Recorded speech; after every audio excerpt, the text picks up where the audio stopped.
નમસ્તે મિત્રો, આપણે લાસ્ટ વિડીયોમાં ફાઇલ મેનુ વિશે જોયું હતું.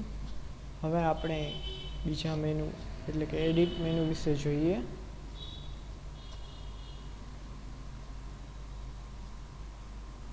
એડિટ મેનુમાં પહેલું છે અનડુ.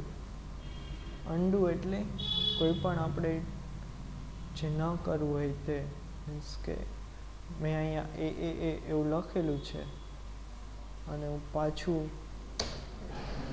એ લખું છું, પણ એ નથી લખવા મારે, તો હું અનડુ કરી શકું છું. અહીંથી એડિટમાં જઈ અનડુ એટલે લાસ્ટ કરેલી જે કાંઈ ઇવેન્ટ હશે એ અનડુ થઈ જશે. તે કંટ્રોલ ઝેડથી પણ થઈ શકે છે. બીજું છે કટ. માનો કે મારે આટલો ભાગ કટ કરવો છે, તો એને કટ થઈ શકશે. એનો શોર્ટકટ કી છે કંટ્રોલ એક્સ.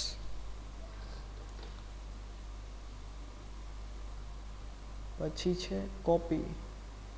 આટલો ભાગ કોપી કરવો છે તો કંટ્રોલ સી અથવા કોપી, અને અહીં પેસ્ટ કરી દો.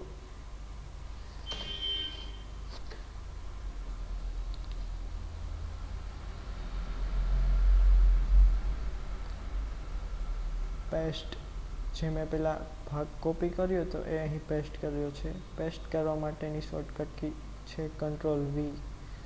સિલેક્ટ ઓલ, કંટ્રોલ એથી બધું સિલેક્ટ થઈ જશે.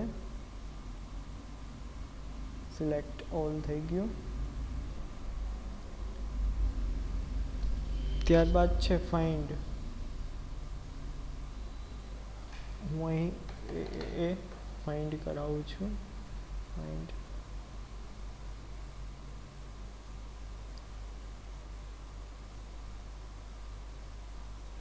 આપણે ફેસબુક ફાઇન્ડ કરાવી, FACE.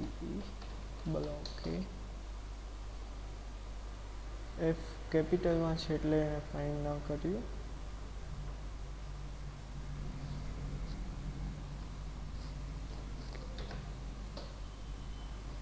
ફાઇન્ડ. હવે રિપ્લેસ, આપણે એ જ ફાઇન્ડ કરાવીએ. આ એ ફાઇન્ડ કરેલું છે એને આપણે રિપ્લેસ કરીએ બીથી. આપણે અહીંયા બી કરી દઈએ અને રિપ્લેસ ઓલ. જ્યાં એ હતું ત્યાં બી થઈ ગયું. એટલે આ હતું ફાઇન્ડ અને રિપ્લેસ. પછી છે ગો ટુ. માનો કે આપણે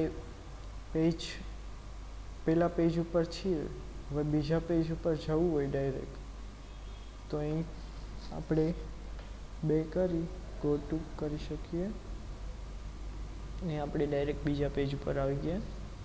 એ જ રીતના આપણે સેક્શનમાં પણ એ અપ્લાય કરી શકીએ, લાઇનમાં પણ અપ્લાય કરી શકીએ, બુકમાર્કમાં કરી શકીએ, કમેન્ટમાં, એ બધામાં થઈ શકે. ગો ટુનો યુઝ એડિટ મેનુમાં એ છેલ્લું હતું.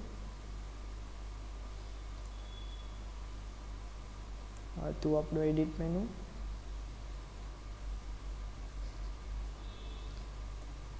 વિડીયો જોવા બદલ આપનો ખૂબ ખૂબ આભાર. Thank you so much.